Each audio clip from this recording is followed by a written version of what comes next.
বিতর্কের সৃষ্টি হয় এমন কিছু করবে না সরকার। জাতীয় সঙ্গীত পরিবর্তন ইস্যুতে ধর্ম উপদেষ্টা। গণভবনকে জাদুঘরে রূপান্তরের কাজ শিগগিরই। থাকবে আন্দোলনে শহীদ ও গুম হত্যার শিকার ব্যক্তিদের তালিকা। কাজে যোগ দিয়েছেন শ্রমিকরা। গাজীপুর সাভারের পোশাক কারখানাগুলোতে ফিরেছে কর্মচাঞ্চল্য।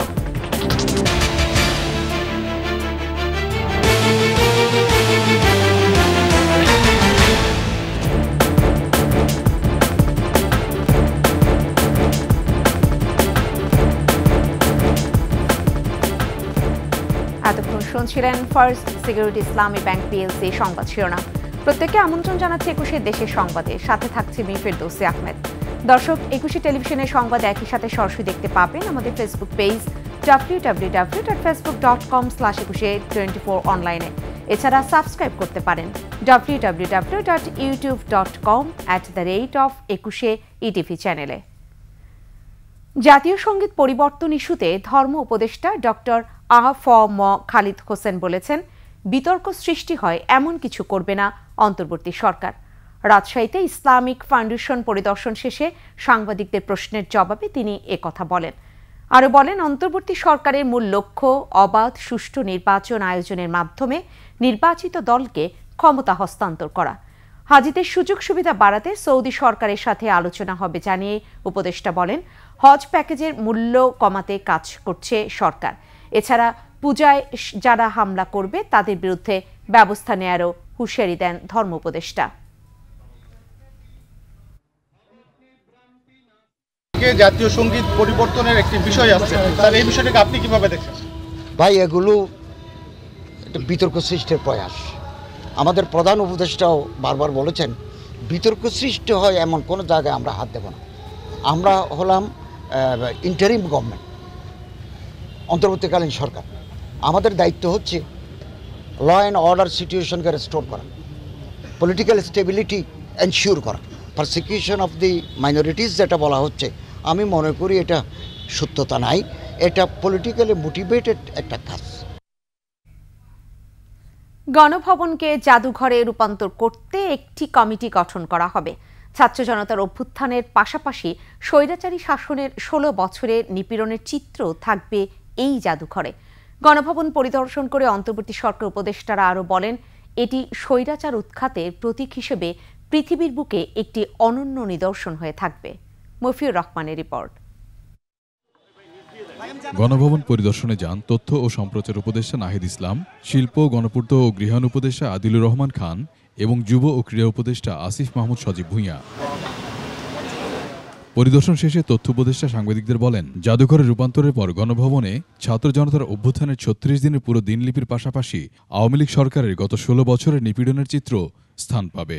জুলাই গণঅভ্যুত্থানের স্মৃতি জাদুঘরে পরিণত করার সিদ্ধান্ত নিয়েছি সরকারের পক্ষ থেকে, এবং সেই উদ্দেশ্যে আজকে আমাদের প্রাথমিক ভিজিট ছিল।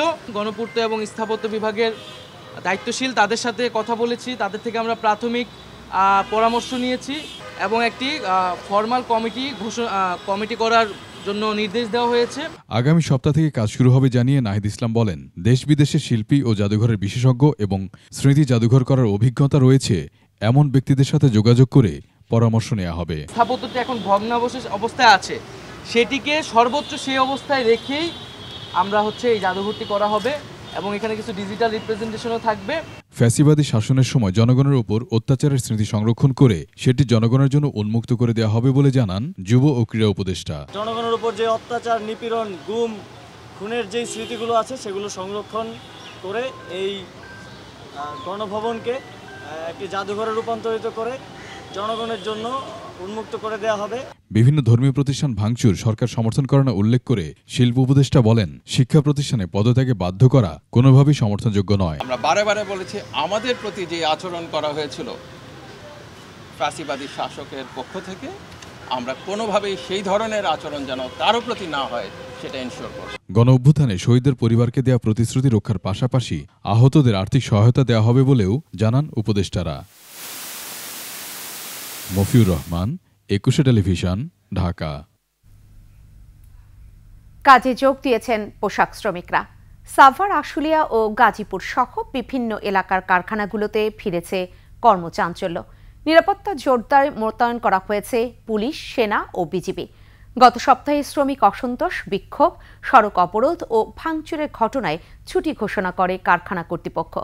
গাজীপুর ও সাভার প্রতিনিধির তথ্য ছবিতে ডেস্ক রিপোর্ট। কাজে যোগ দিয়েছেন পোশাক শ্রমিকরা। শিল্পাঞ্চলের কারখানাগুলোতে চলছে পুরোদমে উৎপাদন। গাজীপুরে খোলা হয়েছে পোশাক কারখানা সহ সকল শিল্প প্রতিষ্ঠান। সকাল থেকে দলবদ্ধভাবে কাজে যোগ দেয় শ্রমিকরা। গত সপ্তাহে শ্রমিক অসন্তোষ, বিক্ষোভ, সড়ক অবরোধ, কারখানা ভাঙচুরের ঘটনায় গাজীপুরে বেশ কিছু কারখানায় ছুটি ঘোষণা করে কর্তৃপক্ষ। বর্তমানে আর্মি, বিজেপি, ইন্ডাস্ট্রিয়াল পুলিশ এরা সহযোগিতা করতেছে। আমাদের শ্রমিক ভাই বোনেরাও এখন একটা সুন্দর পরিবেশে কাজ করতেছে। সাভার ও আশুলিয়া শিল্পাঞ্চলের প্রায় সব কারখানায় কাজে ফিরেছেন শ্রমিকেরা। শুরু হয়েছে পুরোদমে উৎপাদন। তবে বেলা 11টার দিকে কয়েকটি কারখানার শ্রমিক বের হয়ে যায় বলে জানায় শিল্প পুলিশ। প্রতিদিন আমাদের আনতেছে, হ্যারাসমেন্ট করতেছে, আবার ছুটি দিতেছে, মারামারি হইতেছে। এগুলা কি ঠিক? 7টার পরে ডিউটি করে আমাদের টিফিন বিল দেওয়া লাগবে। তারা 9টা পর্যন্ত ডিউটি করে, তার টিফিন বিল দেয় না। তার মধ্যে কোনো ধরনের কোনো ভ্যান্ডালিজম বা সহিংসতা নাই।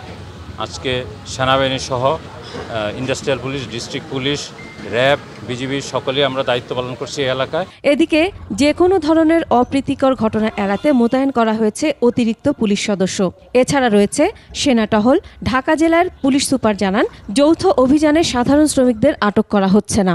বিশেষ অভিযানটা আসলে যারা অপরাধী, যারা আমাদের এই অর্থনীতি, দেশের অর্থনীতিকে চালিকা শক্তি, এই গার্মেন্টস সেক্টর, এই সেক্টরের মধ্যে অস্থিরতা তৈরির জন্য যারা কাজ করতে চায়, যারা এই দেশবিরোধী বলতে হবে, আমরা আসলে অভিযানটা করতেছি তাদের জন্য, তাদের বিপক্ষে। বিজিএমইএ এর সিদ্ধান্ত অনুযায়ী সরকারের পক্ষ থেকে প্রয়োজনীয় নিরাপত্তা নিশ্চিতের আশ্বাসে বৃহস্পতিবার সব কারখানা খুলে দেয়া হয়। Masum আলিসা, desk report, 21 television. বিরতি। যখন ফিরছি তখন অন্যান্য সংবাদের সঙ্গে আরো যা থাকছে। এস আলমের দাপট দেখিয়ে প্রভাবশালী ব্যবসায়ীর 1000 কোটি টাকা ঋণ, মানি লন্ডারিং আইনে মামলা।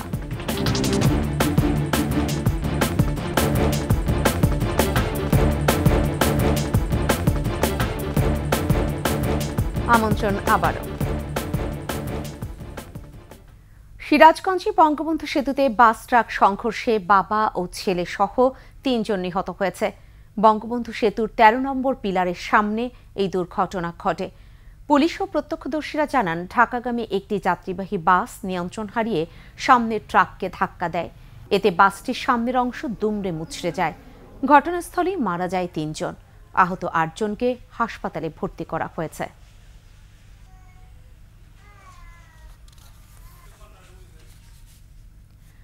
চট্টগ্রাম ওয়াসায় স্বজন প্রীতি, দুর্নীতি, বিভিন্ন প্রকল্পে অনিয়ম তদন্ত শুরু করেছে স্থানীয় সরকার বিভাগ।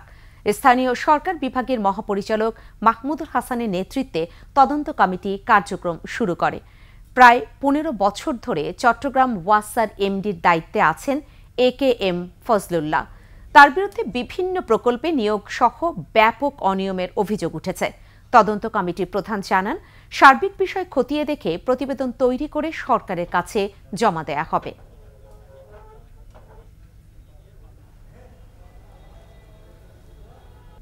ওয়াসা পরিচালনা সংক্রান্ত যে কোনো বিষয়ে যদি কোনো অনিয়ম হয়ে থাকে সবকিছুই আমরা খতিয়ে দেখছি। আমরা এগুলো ইনডেপথ দেখছি এবং আমরা আমাদের এই পর্যবেক্ষণ শেষ হলে আমরা প্রতিবেদন তৈরি করে সরকারকে দাখিল করব।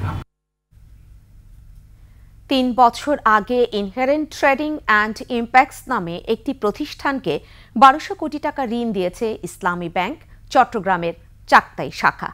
সুদ আসলে এখন ব্যাংকের পাওনা 1448 কোটি টাকা। জনতা ব্যাংক আগ্রাবাদ শাখা থেকেও প্রতিষ্ঠানটি ঋণ পায় 340 কোটি টাকা। দুবাই পালিয়ে যাওয়ার সময় প্রতিষ্ঠানটির ব্যবস্থাপনা পরিচালক আনসারুল করিম চৌধুরীকে আটকের পর অর্থ পাচার আইনে মামলা হয়েছে তার বিরুদ্ধে। চট্টগ্রাম থেকে হাসান ফেরদৌসের রিপোর্ট, ক্যামেরায় ছিলেন বিপ্লব মজুমদার। 2021 সালে ইসলামী ব্যাংক খাতুনগঞ্জ শাখা থেকে 1209 কোটি টাকা ঋণ নেয় ইনহারেন্ট ট্রেডিং অ্যান্ড ইম্প্যাক্টস লিমিটেডের ব্যবস্থাপনা পরিচালক আনসারুল করিম চৌধুরী। ব্যাংকে জামানত হিসাবে যে জমি দেওয়া হয় তার বাজার মূল্য মাত্র 592 কোটি টাকা, 3 বছরে 1 টাকাও পরিশোধ না করায় সুদে আসলে ব্যাংকের পাওনা এখন 1448 কোটি টাকা। আনসারুল আলম আমাদের এখান থেকে আপনার বিনিয়োগ নিয়েছেন একটা ইন্ডাস্ট্রির জন্য, ইন্ডাস্ট্রি করার জন্য। ওটার এগেনস্টে উনি 4টা শিডিউল সিকিউরিটি দিয়েছেন। ওটার এগেনস্টে আমাদের পাওনা ব্যাংকে বর্তমান 1209 কোটি, প্রিন্সিপাল প্রফিট সহ 1448 কোটি টাকা। ঋণ অনুমোদনের নথিতেই প্রতিষ্ঠানটির ঠিকানা দেওয়া হয় চট্টগ্রামের আসাদগঞ্জের রামজয় মহাজন লেনে, কিন্তু বাস্তবে প্রতিষ্ঠানটির অস্তিত্ব পাওয়া যায়নি ওই ঠিকানায়। পর্যাপ্ত জামানত না থাকা সত্ত্বেও ঋণ অনুমোদন করা হয় ইসলামী ব্যাংকের প্রধান কার্যালয় থেকে। সিকিউরিটি তো আপনার তুলনায় কম আছে। এটা আমাদের প্রধান কার্যালয় যেভাবে অনুমোদন দিয়েছেন সিকিউরিটি, ওভাবে ওনারা যেটা অফার করছেন 4টা শিডিউল, 2টা চট্টগ্রামে, 2টা ঢাকাতে, এগুলি তো আমরা দেখতেছি। আমাদের হেড অফিস স্যার আছেন, ওনারা এগুলি ভিজিট করতেছেন। এদিকে একই কায়দায় 2022 সালে জনতা ব্যাংক আগ্রাবাদ কর্পোরেট শাখা থেকে 340 কোটি টাকা ঋণ নেন আনসারুল করিম। ব্যাংক খেকো এস আলমের মালিকানাধীন ফার্স্ট সিকিউরিটি ইসলামী ও ইউনিয়ন ব্যাংকে 1150 কোটি টাকার এফডিআর দেখিয়ে নেওয়া হয় এই ঋণ। ক্ষতিগ্রস্ত শিল্পোদ্যোক্তাদের প্রণোদনা দেওয়ার বিধান থাকলেও ইনহারেন্ট ট্রেডিংকে করোনার সময় 170 কোটি টাকা প্রণোদনা দেয় ইসলামী ব্যাংকের ওই শাখা। আনসারুল করিম চৌধুরীর এই দাপটের কারণ হলো তিনি এস আলম গ্রুপের চেয়ারম্যান সাইফুল আলম মাসুদের ফুফাতো ভাই। ঋণ অনুমোদনের সময় ইসলামী ব্যাংক ছিল এস আলম গ্রুপের নিয়ন্ত্রণে। ব্যাংকের ঋণ পরিশোধ না করে গেল সোমবার দুবাই পালিয়ে যাওয়ার সময় চট্টগ্রাম শাহ আমানত আন্তর্জাতিক বিমানবন্দরে আইনশৃঙ্খলা বাহিনীর হাতে আটক হন আনসারুল করিম। তার বিরুদ্ধে মানি লন্ডারিং আইনে মামলা হয়েছে। হাসান ফেরদৌস, 21 টেলিভিশন, চট্টগ্রাম। চট্টগ্রামের সীতাকুণ্ডে এসএন কর্পোরেশন নামে একটি শিপইয়ার্ডে বয়লার বিস্ফোরণে 12 জন দগ্ধ হয়েছেন। দুপুরে উপজেলার সোনাইছড়ি ইউনিয়নে এই দুর্ঘটনা ঘটে। পরে ফায়ার সার্ভিসের 2টি ইউনিট আগুন নিয়ন্ত্রণে আনে। অগ্নিদগ্ধদের 7 জনের অবস্থা আশঙ্কাজনক। হাসপাতালে ভর্তি হওয়া রোগীদের 80 থেকে 90% পুড়ে গেছে বলে জানিয়েছেন চিকিৎসকরা। উন্নত চিকিৎসার জন্য তাদের রাজধানীর বার্ন ইনস্টিটিউটে পাঠানো হয়েছে। পুলিশ জানায়, সীতাকুণ্ডের শিপ ইয়ার্ডে পুরাতন জাহাজ কাটার সময় এই বিস্ফোরণ ঘটে।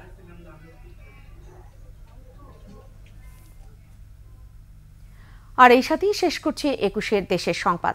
যাবার আগে ফার্স্ট সিকিউরিটি ইসলামী ব্যাংক পিএলসি সংবাদ শিরোনামগুলো জানিয়ে দিব আরও একবার। বিতর্কের সৃষ্টি হয় এমন কিছু করবে না সরকার। জাতীয় সঙ্গীত পরিবর্তন ইস্যুতে ধর্ম উপদেষ্টা। গণভবনকে জাদুঘরে রূপান্তরের কাজ শিগগিরই। থাকবে আন্দোলনে শহীদ ও গুম হত্যা শিকার ব্যক্তিদের তালিকা। কাজে যোগ দিয়েছেন শ্রমিকরা। গাজীপুর সাভারের পোশাক কারখানাগুলোতে ফিরেছে কর্মচাঞ্চল্য।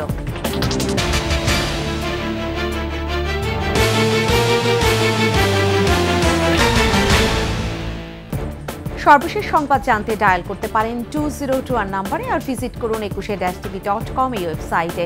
ফেসবুকে ভিজিট করতে পারেন www.facebook.com/2124 অনলাইনে। এছাড়া সাবস্ক্রাইব করতে পারেন www.youtube.com/21 চ্যানেলে। এতক্ষণ সঙ্গে থাকার জন্য ধন্যবাদ। পরবর্তী সংবাদ সন্ধ্যা 6টা 55 মিনিটে দেখার আমন্ত্রণ রইল। 21-এর সাথেই থাকুন।